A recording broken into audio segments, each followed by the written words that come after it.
오늘 함께 나눌 말씀 사도행전 17장 1절에서 9절 말씀입니다. 사도행전 17장 1절에서 9절입니다.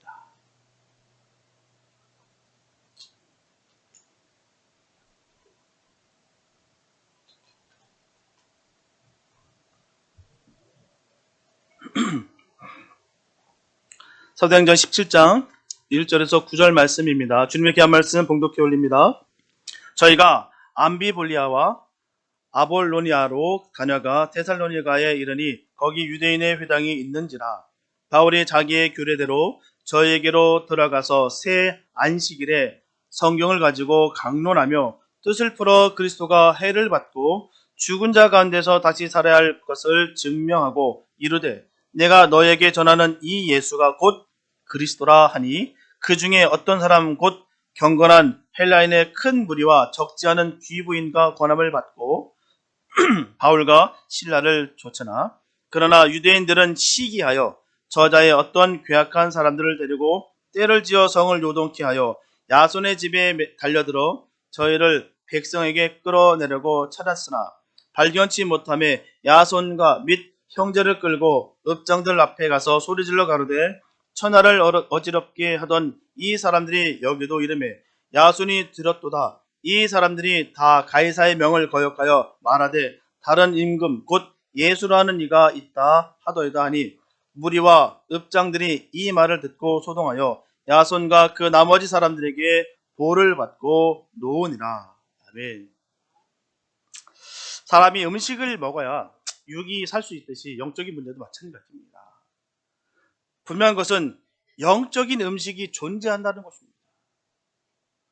이런 영적인 음식을 먹지 못한다면 영적으로 허기를 느끼고요, 그 공허함으로 말미암아 고통 중에 거할 수밖에 없다는 것이죠. 인간의 영혼이 굶주리는 것입니다. 특별히 많은 사람들이 사랑에 굶주려 있어요. 분명히 이 사랑이라는 것은 오직 하나의 원천에서 나오는 것입니다. 바로 하나님이십니다. 그래서 영적으로 배고픔을 느끼는 사람들은 하나님을 찾게 되는 거예요. 교회가 존재하는 목적이 바로 여기 있는 것입니다. 바로 영적으로 공허하고 배고픔을 느끼는 사람들을 받아들이고 감싸 안는 거예요. 이처럼 그들에게 사랑의 먹거리를, 즉 하나님의 계명과 가르침과 주님의 사랑을 나눠주어서 그 영혼을 살리는 것이 바로 교회의 목적입니다. 하지만 오늘날 교회는 이 본래 목적을 올바로 드러내지 못하고 있다는 것입니다. 사람들에게 자꾸 세상에서 먹던 음식을 먹이려 한다는 거예요. 온갖 재미나고 흥미를 끄는 내용으로 교회를 치장을 합니다. 세상이 다 하는 흥미거리를 전해주려고 수단과 방법을 가리지 않는 데서 문제가 발생되는 거예요. 여러분들 설교가 뭐라 생각하십니까? 설교가 하나님께 드리는 게 설교일까요? 설교라는 것은요, 하나님의 자녀들에게 선포하는 말씀입니다. 하나님의 말씀이에요. 그래서 설교는 사람의 비유를 맞추는 것이 아니에요. 사람의 입장에 맞춰서 전하는 것이 아닙니다. 바로 하나님의 말씀을 온전히 전하는 거예요. 사실 하나님의 말씀은 세상이 줄 수 없는 기쁨이 있지만 다소 딱딱하고 불편할 수가 있다는 것입니다. 그렇다고 말씀을 자신에게 편하고 좋은 말씀을 원하고 받는 것이 아니다는 것이죠. 내가 이 말씀은 내가 좋은 말씀이니까 갖고, 이 말씀 나한테 불편해, 이 말씀을 뱉어버리고. 아닙니다. 그게 설교가 아니에요. 우리는 예수 그리스도를 회복해야 될 줄 믿습니다. 주님의 가르침의 핵심인 순환과 죽음과 그리고 부활에 대해서 올바로 가르치고 배워야 되는 거예요. 우리는 지친 삶을 벗어버리는 방법을, 그리고 온유하고 겸손한 주님의 멍에를 메고서 올바로 사는 방법을 배워야 되는 것입니다. 그래서 우리의 영혼을 제대로 먹일 수 있는 분, 예수 그리스도에게로 돌아가서 주님의 곡식 창고에서 음식을 받아 먹어야 되는 것입니다. 바로 예배 안에서 주어지는 주님의 거룩한 몸과 피를 우리는 받아 먹고 마셔야 되는 거예요. 바로 그때야 우리는 배를 채울 수가 있게 되고요, 비로소 올바로 서게 되는 것입니다. 그래서 우리는 어떤 희생과 아픔과 핍박이 따른다 할지라도 이 일을 생명을 걸고 해야 되는 것입니다. 나의 기분과 나의 감정 따위로 인하여 주님께서 주시는 이 놀라우신 거룩한 몸과 피를 먹지 못한다는 것보다 어리석은 것은 없어요. 예배는 주님을 위해서 드리는 것입니다. 그로 인하여 우리가 사는 거예요. 오늘 본문에 나오는 사도 바울의 전도 여행은 유대인의 핍박 때문에 언제나 순조롭지가 못했습니다. 오늘 나오는 데살로니가에서도 유대인의 그 강박한 마음과 시기로 말미암아 복음이 빛을 보지 못하게 되는 위기를 맞게 되었다는 것입니다. 그러나 복음을 가진 그리스도인은 유대인뿐만 아니라 천하를 변화시키는 능력을 가지고 있었어요. 복음을 믿는 자에게 생명이 되며 성도에게 제어할 수 없는 거룩한 열정을 불러일으키게 됐다는 것입니다. 오늘 본문에 나타나는 바울의 전도는 성도의 전도 생활 능력과 교훈을 주고 있어요. 오늘은 생명의 양식인 주님의 말씀과 은혜에 대해서 나누면서 성령 충만한 주님의 사람들에 대해서 말씀을 함께 나눌까 합니다. 첫째, 복음은 예수를 증거하는 거예요. 다른 거 아닙니다. 예수를 증거하는 것이 복음이에요. 본문 1절에 보면 저희가 암비볼리아와 아볼로니아로 다녀가 데살로니가에 이르니 거기 유대인의 회당이 있는지라. 사도 바울은 빌립보에서 신랑과 함께 그 전날 너무나도 억울한 모함으로 옷을 벗기운 채 심한 태형을 받았고요. 착고까지 치렀습니다. 또한 지하 감옥에 투옥 당하게 됐어요. 그날 밤 한밤중이 되기까지 잠을 자지 않고 하나님께 기도하며 찬송하게 되었고요. 그 한밤중에 간수의 집으로 가서 간수의 가족들에게 복음을 전하고 세례를 베풀게 되었다는 것입니다. 그리고 날이 새자 정식 재판도 없이 부당한 짓을 자행했던 이 빌립보의 집정관들로부터 사과를 받고 추록한 바울과 실라는 곧장 루디아의 집으로 가서 믿음의 형제들을 권면하고 위로하고 격려한 다음에 투옥되지 않았던 일행 가운데 누가를 이 빌립보에 남겨놓고선 디모데와 함께 다음 선교지로 출발했습니다. 그때 바울과 실라는 성한 몸이 아닙니다. 채찍에 맞고 온갖 고통을 당했던 그 상한 몸이었다는 것이죠. 상처투성이 몸이었습니다. 그러나 그들은 그 상처투성이 몸으로 빌립보를 출발해서 앞비볼리에를 거쳐서 빌립보에서 110km 떨어진 아볼리아로 갔어요. 바울과 실라가 상처투성이 몸으로 아침부터 밤까지 하루에 매일 25km를 걸었다 해도 빌립보에서 아볼리아까지는 사흘 길이나 걸립니다. 짧은 거리가 아니에요. 밤새 25km를 걸어서 4일을 가야 될 거리를 그들이 걸었다는 거예요. 그 먼 길을 걸어 아볼로니아에 도착한 사도 바울은 쉴 틈도 없이 그들에게 복음을 전했어요. 쉬러 그곳으로 간 것이 아닙니다. 거기에 거처가 있기 때문에 거기에서 내가 치유받으러 회복대로 간 거 아니에요. 복음을 전하러 간 것입니다. 그리고는 발걸음을 재촉해서 다음 행선지인 그곳에서 서쪽으로 57km 떨어진 데살로니가로 향했어요. 걸어서 이틀길이었습니다. 빌립보에서부터 따지다 보면 데살로니가는 약 164km가 넘어요. 상당히 먼 거리입니다. 이처럼 사도 바울이 상처투성의 몸을 돌보지도 아니하고 그렇듯 강행했던 이유가 뭘까요? 그 몸을 추스리지도 않고 그 아픈 몸을 가지고 그렇게 힘든 여정을 그렇게 강했던 그 이유가 뭘까요? 그 이유는 딱 한 가지입니다. 바로 자신을 구원해 주신 주님의 갚을 수 없는 사랑에 살아있는 동안에 조금이라도 더 보답하기 위함이었던 것이죠. 너무나도 감사해서 나 같은 죄인을 살려주신 그 놀라우신 그 주님의 사랑, 갚을 수 없는 이 한없는 사랑을 내가 알았기에 내 몸뚱아리가 가만히 있을 수가 없다는 것이죠. 한 영혼이라도 내가 가서 전하러 가는 것이죠. 그러니까 얼마나 주님을 사랑하고 있는가에 대해서 명확하게 증명되는 거예요. 본문 2절에 보면 바울이 자기의 규례대로 저에게로 들어가서 새 안식일에 성경을 가지고 강론하며 라고 말씀하고 있습니다. 여기서 그들에게 들어갔다라고 하는 것은 회당으로 사람들을 찾아갔다는 말이에요. 그리고 규례로 번역된 헬러 오도스는 습관 들게 하다라는 동사, 에도의 완료 분사형으로서 습관이라는 의미입니다. 다시 말씀드리면 바울이 자기의 습관대로 저에게로 들어가서라고 전하는 거예요. 습관대로 갔다는 거예요. 사도 바울은 그동안 전도여행을 하면서 어느 도시에 가든 유대인 회당이 있으면 안식일에 먼저 그곳으로 찾아갔어요. 그 이유는 그곳의 유대인들을 가장 손쉽게 집단적으로 만날 수 있는 길이었기 때문입니다. 그래서 회당을 찾는 거예요. 그래서 사도 바울은 데살로니가를 방문해서도 평소의 습관대로 3주간에 걸쳐서 안식일마다 유대인 회당을 찾아갔던 것입니다. 여전히 상처가 아물지 않을 몸으로 그 안았을 그 아픔을, 고통을 그대로 안고 있었을 그 몸으로 유대인 회당에서 예수 그리스도의 복음을 전하는 것은 절대 쉬운 것이 아닙니다. 컨디션이 좋고 기분이 좋고 상쾌한 상태에서 내가 일을 감당해도 참 어려움이 있는데요. 지금 온몸이 찢길 대로 찢어졌습니다. 상처 투성이에요. 고통이 종말됩니다. 그런데도 불구하고 주님의 일을 감당했다는 것은 쉬운 일이 아니에요. 평소 사도 바울의 머리끝에서부터 발끝까지 예수 그리스도의 증인으로 살아가는 습관이 온몸에 속속들이 배어 있었기 때문에 가능한 것입니다. 뼛속까지 주의 사랑으로 꽉 차 있었던 거예요. 우리에게 중요한 것이 바로 이거입니다.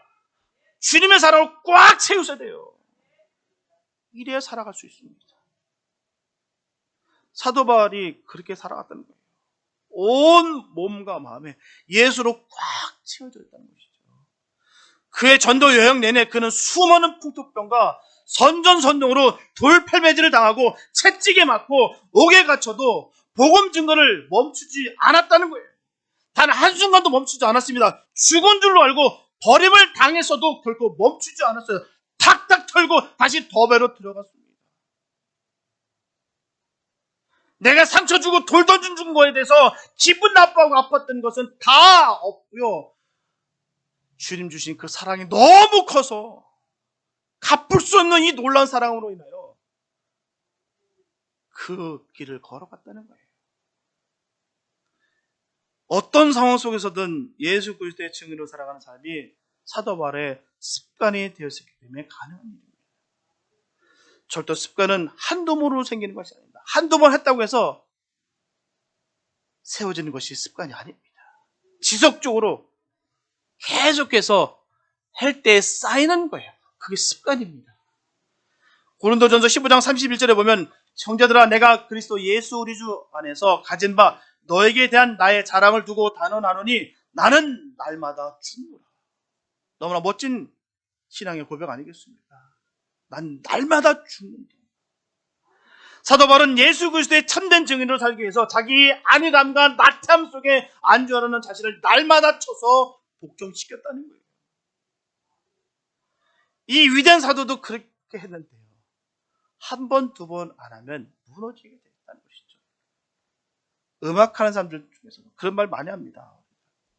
하루를 연습 안 하면 내가 알고, 이틀을 연습 안 하면 청중이 알고, 3일을 연습 안 하면 때려쳐라 이 말합니다. 매일매일 내가 연습하지 않으면 도태되게 있고 무너지게 되는 것이 세상의 이치와 더불어 믿음 생활도 마찬가지인 것이죠. 대사도였던 이 사도 바울도 날마다 죽었다라고 그가 증언하고 있습니다. 자기 마음 내키는 대로 자기 욕망을 쫓아 살려는 그 사도 바울 스스로 예수 그리스도 안에서 날마다 죽였다는 거예요. 그렇던 날마다 반복된 훈련의 결과가 예수 그리스도의 증인으로 살아가는 삶의 습관으로 드러난 것입니다. 이것이 사도 바울의 위대함이에요. 우리도 그런 은혜가 있게 되시 축복합니다. 날마다 복종케 하는 그런 놀라운 은혜가 있게 하시고 또한 날마다 죽음으로 말미암아 나는 죽고 예수가 사는 그런 역사가 이루어지기를 축복합니다.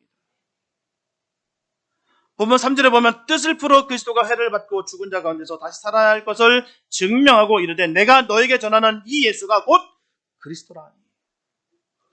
유대인들은 하나님의 약속과 조상의 규를 철저히 지켰으나 사도 바울이 전하는 복음은 인정하지 않았어요. 사도 바울은 이런 유대인들에게 그리스도의 죽음과 부활이 성경에 약속된 구원의 성취를 증거하는 거예요. 지금 그 성경이라 말하는 것은 구약 성경을 말하는 것입니다. 당신들이 기다리는 그 메시아가 바로 예수야. 그 메시아를 지금까지 기다렸는데 오셨는데 왜 믿지 못해? 하나하나 풀어서 지금 설명하고 있는 것입니다. 이것은 사도 바울이 데살로니가 사람들에게 전한 강론의 핵심만이 아니라 성경의 핵심이 바로 이것입니다. 예수가 하나님 되신다. 예수가 메시아가 되신다. 이게 핵심 가치인 거예요. 창세기부터 요한계시록에 이르기까지 방대한 성경의 내용은 십자가에서 반드시 죽으셔야만 했고 또 죽은 가운데서 반드시 다시 사셔야만 했던 이 예수가 그리스도라는 이 한 구절 속에 모두 농축되어 있는 거예요. 우리가 구약을 보면서 예수를 발견하지 못한다면 우리가 다시 봐야 됩니다. 잘못 보는 거예요. 분명히 복음은 미사여구나 논리에 의해서 능력이 나타나지 않습니다. 오직 믿는 그곳에서 역사하여 영원한 생명과 기적을 일으키는 거예요.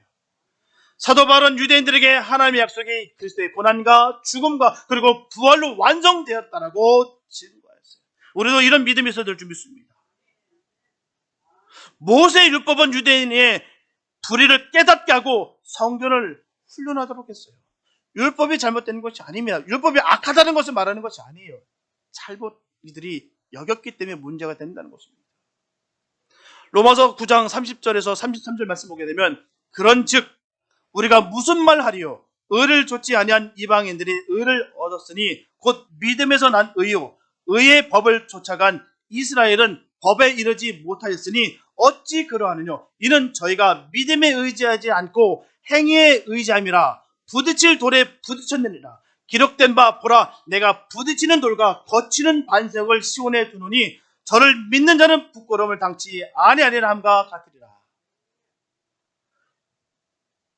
이처럼 그 근본 정신이 상실된 당시 율법은 이제 불의에 무감각하고 자기의 의를 세우려는 노력으로 하나님의 의를 복종치 않게 하는 거치는 반석이 되어버렸다는 거예요. 하나님 놀라신 그 주신 그 언약과 그 말씀이 자신의 그 명예와 자신들의 그 야욕과 자신들의 그 정욕을 이용하기 위해서 그 법이 하나님의 말씀이 부딪히는 돌이 됐다는 거예요. 거치는 돌이 됐다는 것입니다. 분명히 사도 바울은 율법으로 완고하진 유대인의 회당에서 자유케 하신 그리스도를 전하는 것입니다. 로마서 10장 33절과 4절에서 사도 바울은 분명히 전합니다. 하나님의 의를 모르고 자기 의를 세우려고 힘써 하나님의 의를 복종치 아니하였느니라. 그리스도는 모든 믿는 자에게 의를 이루게 하여 율법의 마침이 되십니다. 이처럼 그리스도는 십자가의 죽음과 부활로서 율법의 완성이 되시고 믿는 모든 자에게 의와 구원을 주시는 새로운 약속을 하셨다라고 담대히 전하는 거예요. 예수로 말미암아 구원에 이를 수 있다라고 전하는 것입니다. 당신들이 기다렸던 그 메시아가 바로 예수라는 거예요.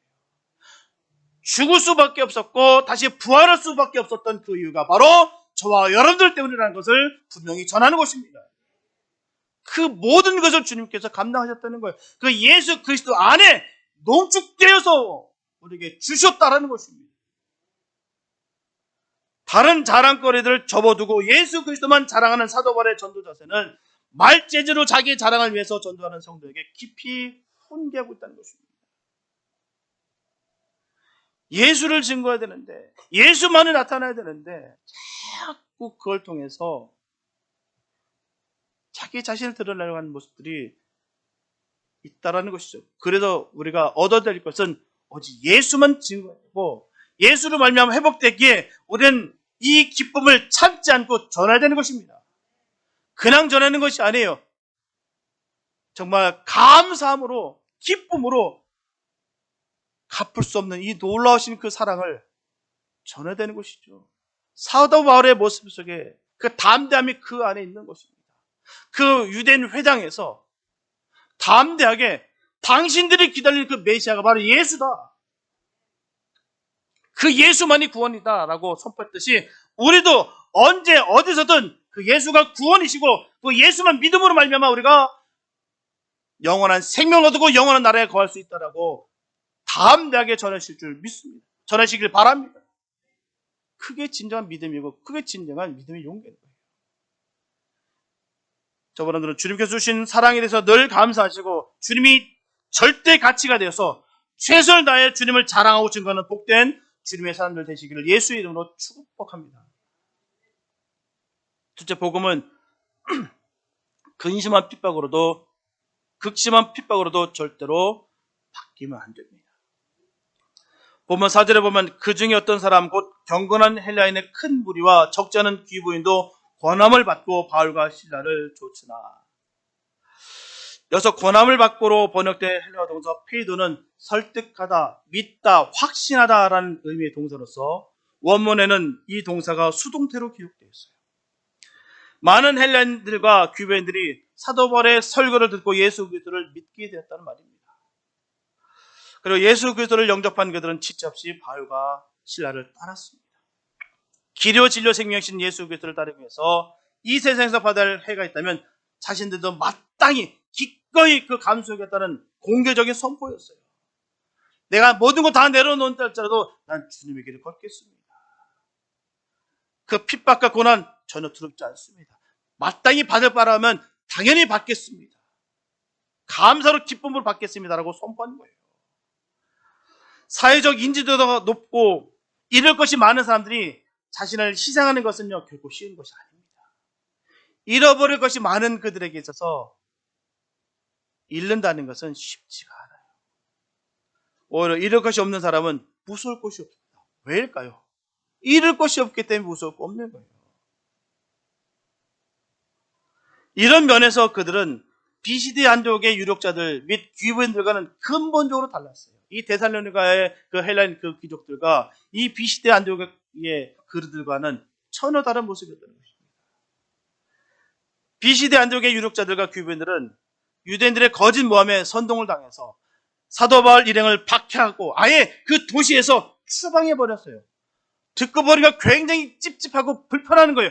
내가 지금 죄를 짓고 있는 것 같고 내가 있는 모든 것을 다 버려야 된다는 생각들으니 너무 억울하고 화가 나고 그래서 이 사도 바울 일행을 추방해버렸다는 것입니다. 그들에게는 사도 바울이 전하는 예수 그리스도를 따르기 위해서 스스로 해를 감수한다는 것은 상상도 할 수 없는 일이었어요. 그들이 세상에서는 귀인이요, 귀부인이요, 명방받는 사람으로 불렸을 망정 하나님 앞에서는 가장 천한 사람들이었던 것입니다. 적어도 외형적으로만 놓고 본다면요. 지금 바울과 실라는 데살로니가의 그 헬라인이나 특히 상류층 그 귀부인들이 상종할 만한 그런 대상이 전혀 아니었습니다. 그 행색이 좋은 행색이 아닙니다. 몸은 채찍 맞아 찢길 대로 찢겨져 있고 쩔뚝거리고 얼굴은 상할 대로 상하고 먹을 것을 충분히 먹지 못해서 눌려 있었을 거예요. 옷은 어떻겠습니까? 그냥 바닥에서 자기가 한두 번 안 했을 텐데요. 자기 자신들은 자주색 비난을 거치고 누구도 다 흠모할 대상이었고 많은 것을 가졌던 사람들 입장에서 이 사도 바울 일행과 비교할 때 비교 자체가 되지 않는다는 것입니다. 그럼에도 불구하고 그들은 바울의 설교를 듣고 예수 그리스도를 믿음으로 영접했어요. 이런 모습에 유대인들은 적지 않게 당하고 위협을 느꼈을 것입니다. 아니 저 보잘것없고 행색도 별로 좋지 않은데 어떻게 저렇게 유력자들이 말씀을 듣고 변화가 될 수 있을까? 아니 저거 다 버리겠다고 아니 세상에 것을 다 버리고 어떻게 저 예수를 따르겠다는 거야. 이 말도 안 되는 일들이 벌어지고 있네. 너무너무 당황스럽다는 것이죠. 그래서 바울 일행을 끌어내기 위해서 바울 일행이 묵고 있었던 그 야손의 집을 덮쳤습니다. 보면 5절에 보면 그러나 유대인들은 시기하여 저자의 어떤 괴악한 사람들을 데리고 때를 지어 성을 소동케 하여 야손의 집에 달려들어 저희를 백성에게 끌어내려고 찾았으나 이처럼 유대인들은 자신의 선민적 우월성을 유지하기 위해서 율법과 규례를 고집했어요. 늘 그 안에 늘 자부심을 갖고 살았습니다. 내가 지금 비록 내가 당신들 이방인들과 내가 섞여서 사나 우리는 달라. 우리는 선민이야. 당신들 같은 천박한 사람들과 우리는 질적으로 달라. 그렇기 때문에 그들이 갖고 있었던 그 자부심과 자존심은 바로 이 율법과 규례였다는 거예요. 이 괴리감이 크면 클수록 사람들은요 오히려 더 깊숙이 들어가 버립니다. 나는 틀리잖아. 난 맞았어. 이단에 빠진 사람들의 모습을 잘 보십시오. 나는 절대로 안 틀려. 당신들이 다 틀렸어. 성경이 뭐라도 상관없어. 나는 이게 맞아. 이게 진리라 여겨. 괴리감이 크면 클수록 더 그렇습니다. 명백히 드러났는데도 불구하고 아니요. 더 깊숙이 들어갑니다. 왜? 난 틀리지 않았어. 내가 맞는 거야. 당신들이 틀렸어.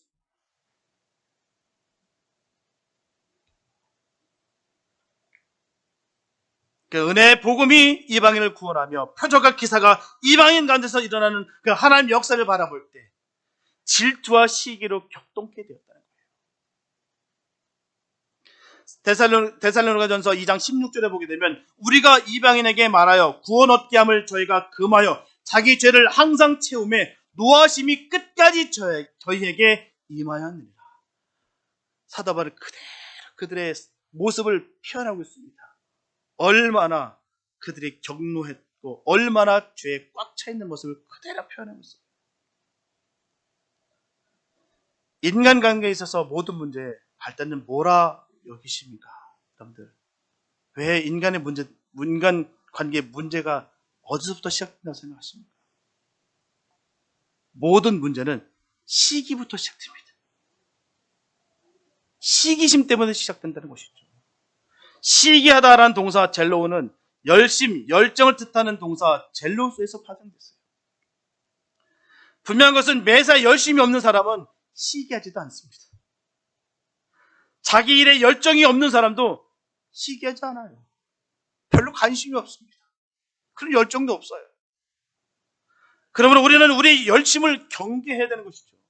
내가 교회 일이나 다른 무슨 일에 열심을 내고 있다면 그 열심과 열정이 어디서 비롯된 것인지, 누구를 위한 열심인지, 나의 열심인지, 하나님의 열심인지 우리가 반드시 헤아려봐야 됩니다. 무엇을 위한 내가 열심히 하고 있는 것인지, 누구 때문에 무엇을 위해서 내가 하는 것인지 분명히 봐야 됩니다. 그렇지 않을 경우 우리가 열심을 낼수록 우리의 열심은 반드시 문제가 발생됩니다. 그래서 사도 바울은 고린도후서 11장 2절에서 고백합니다. 내가 하나님의 열심으로 너희를 위하여 열심 내노니 내가 너희를 정결한 처녀로 한 남편인 그리스도께 드리려고 충매하니까. 이처럼 사도 바울은 정결한 처녀 총각이 정언하듯이 고린도 교인들을 주님 앞에서 정결한 그리스도인으로 세우기 위해서 자신이 최선을 다했음을 밝히면서 내가 하나님의 열심으로 너희를 위하여 열심을 낸다라고 고백하는 거예요. 어떤 사람은 열심을 낸다고 하면서 사람들에게 상처 줄 때가 얼마나 많은지 몰라요. 하나님 열심이라고 포장하면서 자기 열심, 자기 명예, 자기 이름 드러내기 위해서 열심히 내는 사람이 얼마나 많은지 몰라요. 분명히 사도 바울은 고백하고 있어요. 나의 열심은 하나님의 열심으로 하는 것이다. 어떻게? 정말 신랑 되시는 그분을 위해서 우리가 정결한 신부가 돼서 내가 너희들을 중매한다. 주님께 보낸다. 우리의 열심은 바로 여기 있는 거예요. 주님 말씀을 선포하는 거고요. 주님의 사랑을 전하는 거예요.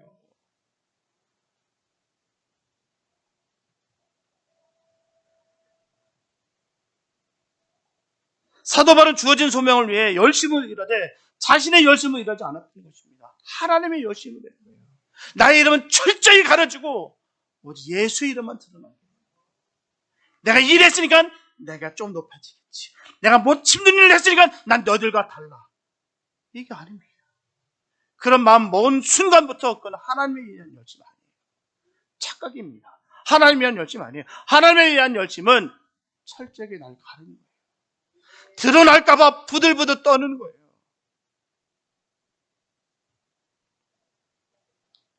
분명히 하나님은 생명이요 사랑이십니다. 그러므로 하나님의 열심은 생명의 열심이요 사랑의 열심인 거예요. 그 열심을 낼수록 사람을 더 견고하게 살리고 세워줍니다. 사랑이 있어야 돼요. 사랑이 없는 것은 폭력입니다. 성경 구절도 막 사람 때려버려요. 그리고 전합니다. 자기 이름을, 자기 열심을 드러냅니다.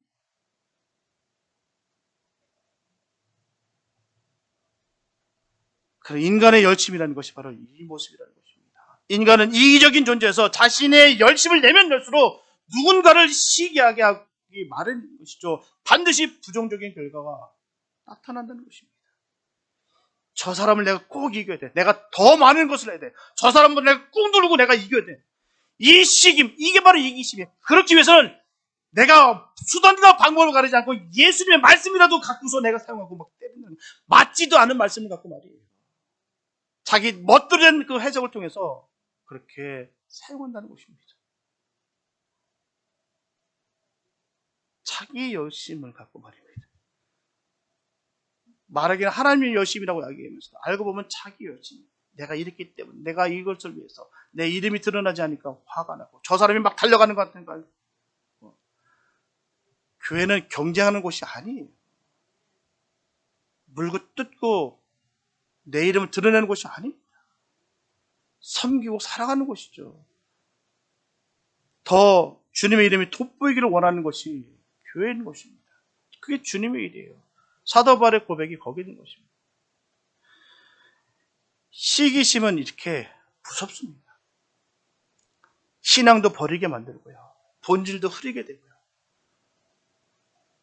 이처럼 유대인들의 시기심은 행동으로 옮겨주고 있었어요. 불량배들이 동원되었고요. 이들이 선동한 격분한 군중들이 모여들었습니다. 이제 사도들을 군중 앞으로 끌어내려고 하는 거예요. 과거의 유대인들은 하나님의 대언자들을 죽였고요. 스데반을 돌로 쳐 죽였습니다. 뿐만 아니라 인류를 구원하기 위해서 성육신하신 바로 예수 그리스도마저 십자가에 못 박아 죽였어요. 이제 사도 바울도 무지하고 무감각한 백성 앞에서 죽임당할 위기에 처하게 되는 것입니다. 본문 6절과 7절에 보면 발견치 못하며 야손과 및 형제를 끌고 읍장들 앞에 가서 소리질러 가로되 천하를 어지럽게 하던 이 사람들이 여기도 이름에 야손이 들었도다. 이 사람들이 다 가이사의 명을 거역하여 말하되 다른 임금 곧 예수라 하는 이가 있다더이다. 마침 바울 일행이 야손의 집에 없자 유대인들은 집주인 야손과 그 집에 모였던 믿음의 몇 형제들을 붙잡아 그 도시의 통치자들 앞에 끌고 갔어요. 하나님의 소유된 백성들을 로마의 권력 아래로 밀어넣고 있습니다. 그런데 이런 일을 행한 한심한 사람들은 하나님을 알지 못하는 그런 이방인 사람들이 아닙니다. 바로 하나님을 누구보다도 잘 알고 누구보다도 잘 믿는다라고 자부했던 그 유대인들 중에서도 바로 유대교 지도자들이었던 거예요. 그들이 다른 사람도 아닌 주님의 증인인 사도 바울을 시기했을 때 그들은 하나님과 전혀 무관한, 하나님이 원치도 않았던 그 일들 앞에서 열심을 다해 사도 바울을 해치려는 사악한 흉기로 전락하고 말았다는 거예요.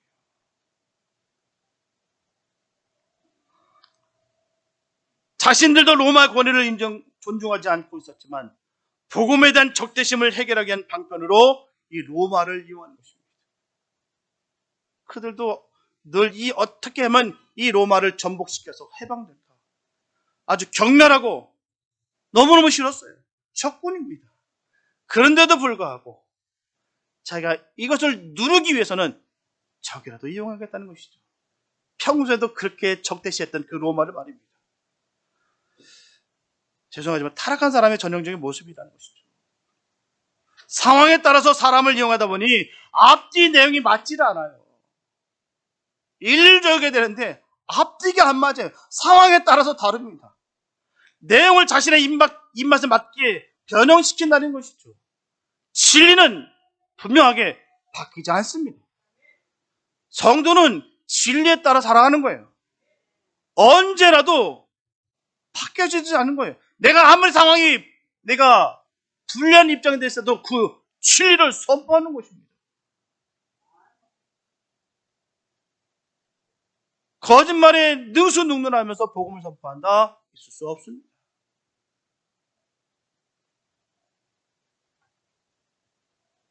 내가 불편하고 내가 공격받으니까 싹 거짓말했다가 그렇게 아니다라고 한 다음에 안 지킨다. 난 그래도 나는 지키고 있어. 나는 안 바뀌고 있어. 나는 그렇게 하고 있어. 이거는 거짓입니다. 거짓. 선포해야죠. 언제 어느 때라도 진리를 선포해야죠. 나는 이 길이 맞다. 내가 생명을 뺏기는 안에서도 나 이거 한다.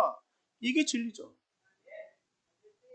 상황에 따라서 바뀌니까 앞뒤가 안 맞는 거예요. 언제는 이 얘기고 언제는 저 얘기하다 보니까 앞뒤가 안 맞는 거예요. 이런데도 불구하고 따라가는 건 왜일까요? 우리는 진리 따라가는 거예요. 이 데살로니가 이 유력자들이 내 전 재산을 다 뺏긴다 할지라도 내가 해를 당한다 할지라도 마땅히 주님의 자녀로서 내가 해를 받는다면 나 그게 좋겠다라고 선포하는 것입니다. 이게 진짜 진정한 모습인 거예요. 이게 진리고 이게 진정한 예수의 사람들의 모습인 거예요. 공격해 도니까 이렇게 하고 이렇게 하고 아닙니다. 똑같이 전해야 되는 거예요. 오늘 본문에서는 이 두 가지 제목으로 이 사람들 고소하고 있습니다. 첫째, 천하를 어지럽게 하는 자라고 고소하고 있어요. 유대인들이 바울 신앙을 가리켜 천하를 어지럽게 하던 사람들이었다고 말하는 것은 바울 일행이 로마 제국을 전복하려던 정치범들이라는 의미예요.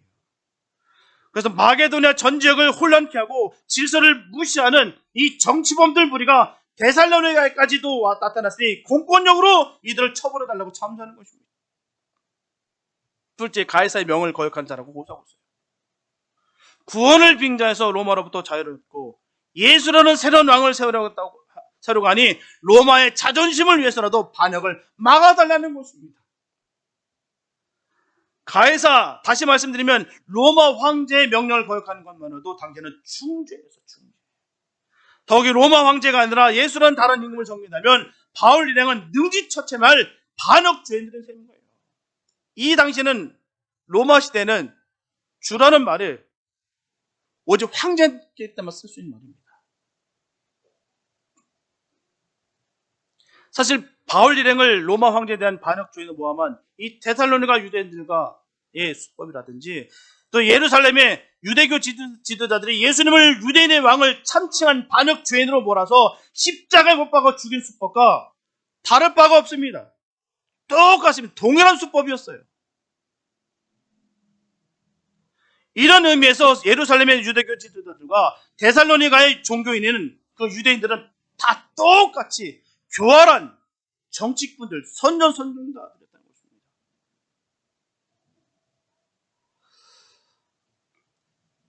우리가 생각해 볼 때 정치인과 정치꾼은 다른 말입니다. 틀린 말이에요. 동일한 말이 아니에요. 정치인은요, 정치를 통해서 나라와 국민을 섬기는 그런 전문 집단이 바로 정치가입니다. 정치인이에요.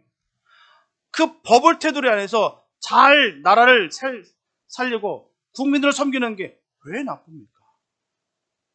정치인이 나쁜 게 아니에요. 정치꾼이 나쁜 것이죠. 정치꾼은 자신의 사역을 위해서 정치를 이용하는 몰입애를 말하는 것입니다. 정치꾼. 언제 어디서나 이 정치꾼들이 문제되는 거예요. 악인은 어디에나 존재한다는 거예요. 악한 마음을 품는 것이 악인이에요. 자신의 정욕과 욕심과 욕망을 채우려고 사람을 수단화시키는 것. 이게 악인입니다. 문제는 영적으로 병이 들면 자신이 악인인 줄 모른다는 거예요. 의인 줄 착각합니다. 그것이 가장 큰 문제예요. 사단의 완벽한 작전입니다. 검증되지 그 정의라는 이름으로 눈을 멀게 하고 귀를 막는다는 것이죠. 유대인들은 그리스도의 나라가 육에 속한 것이 아니며 만유의 주 대신 그리스도께서 통치하실 신령한 것임을 알면서도 영적으로 무지한 로마를 이용해서 그리스도의 복음을 저지시키는 거예요. 분명히 메시아가 이 땅에 오셔서 우리를 구원하실 것이다 라고 분명히 성경을 그렇게 전하고 있고 그 성경에 대해서 생명적으로 지켰던 그들인데도 불구하고 자신들의 정치적인 그 욕심과 야욕에 맞지 않다 보니까 예수님은 메시아가 될 수가 없는 거예요. 성전에서 주님께서 채찍을 두고 뒤엎다 보니까 그때서는 정말 예수는 죽어 마땅한 인물이다. 그래서 그 예루살렘에서 예수를 죽인 거예요. 욕심 때문입니다. 야욕 때문이라는 것이죠. 그들의 방해 공작은 너무나도 세밀했고요, 폭력적이었고 잔인했습니다. 사랑하는 여러분, 아무리 유대인들의 핍박과 고난에도 헬라인들은 복음을 받아들이게 됐어요. 데살로니가의 헬라인들은 주의 복음과 그 은혜에 참여하기를 갈망하는 경건한 사람들이었습니다. 나 있는 거 다 뺏긴다 할지라도, 다 내려놓는다 할지라도 나는 주님에게 간다. 비록 우상을 쫓았던 과거를 가지고 있었지만 사도 바울의 전도로 그리스도를 주로 고백하고 바울과 신라를 따랐어요.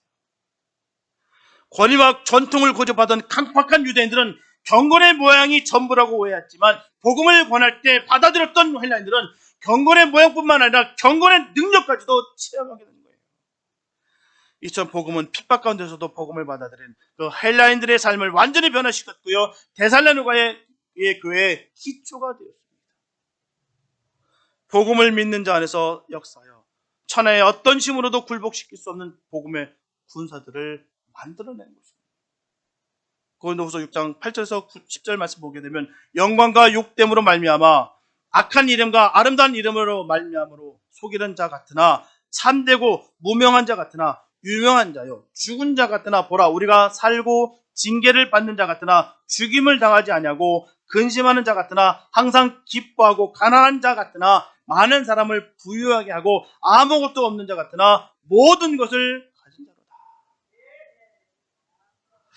분명한 것은 복음대로 사는 삶은 자기 중심적인 삶을 살던 사람이 예수 그리스도를 따르기 위해서 자발적인 손해와 불편을 감수하는 삶인 거예요.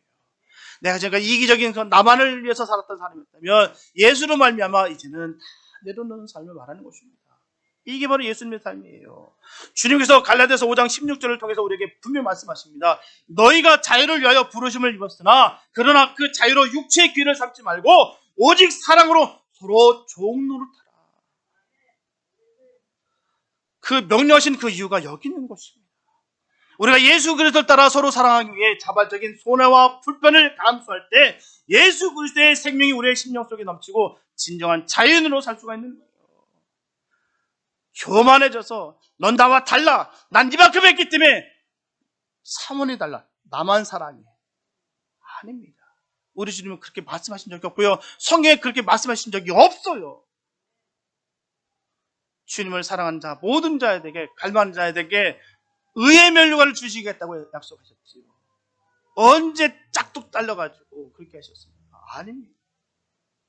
주님의 뜻이 아닌데도 불구하고 우리가 잘못된 이 시기심과 열정으로 인하여 우리가 주님의 뜻을 헤아리지 못할 때가 얼마나 있는지 몰라요. 예수님이 그리스도시요 우리의 구주가 되심을 믿음으로 진실되게 고백함으로 말미암아 우리가 하나님의 자녀가 되었어요. 우리가 진정으로 주님을 구주로 믿는다 선포하지 않냐고 믿지 않는다면 우리는 자녀가 아닙니다. 세상에 많은 사람들이 살아가고 있습니다. 그러나 정말 주님 안에서 보면 거기서 거기에요. 악하면 얼마나 악할 것이며 의인이면 얼마나 의롭겠습니까? 다 거기서 거기에요. 그러나 우리가 끝까지 주님 사랑하는 마음으로 부족한데도 불구하고 주님 나 같은 죄인을 살려주시는 것에 감사함으로 한 걸음 나아가는 그에게 주님은 무한한 사랑을 베풀어 주시는 거예요. 이 믿음을 세상의 그 무엇과도 바꾸지 마시기 바랍니다. 끝까지 믿음으로 늘 승리하시기 바랍니다. 그래서 하나님이 우리에게 지명하신 그 사명의식 새롭게 하여서 최선을 다하시고 확신을 갖고 담대하게 복음을 선포하고 성명을 전하여서 하나님 나라를 이 땅에 세우는 성도 되시기를 예수의 이름으로 축원합니다. 기도합니다. 사랑해 주님 감사합니다. 아버지, 주님의 사랑으로 우리가 하나님 자녀가 되었습니다. 하나님, 우리가 무엇이 아깝겠습니까? 버리지 못할 것이 뭐가 있겠습니까? 아무리 극한 상황 속에 있다 할지라도 우리가 무엇이 두렵겠습니까? 주님이 나와 함께 하시는데요. 하나님, 우리는 주님의 그 길을 걷기 원합니다. 우리가 자발적인 그 손해와 불편을 우리가 행한다 할지라도 주님, 우리는 그 길을 걷겠습니다. 하나님께서 지켜주시고 그 마지막 그때 하나님 잘하였도다 충성된 종아라고 그 칭찬을 받으며 생명의 면류관을 받는 그날까지 달려가기 원합니다. 하나님 믿음을 더욱더 부어주시고 그 평강과 은혜를 더욱더 부어주시옵소서. 진리를 바라볼 수 있는 복된 눈을 열어주셔서 하나님의 기쁨이 되는 삶을 살아갈 수 있도록 은혜 베풀어 주시옵소서. 주께서 선하게 아름답게 복되게 인도하시고 세워주실 줄 간절히 믿사옵고 우리를 원하신 예수님의 이름 기도했습니다.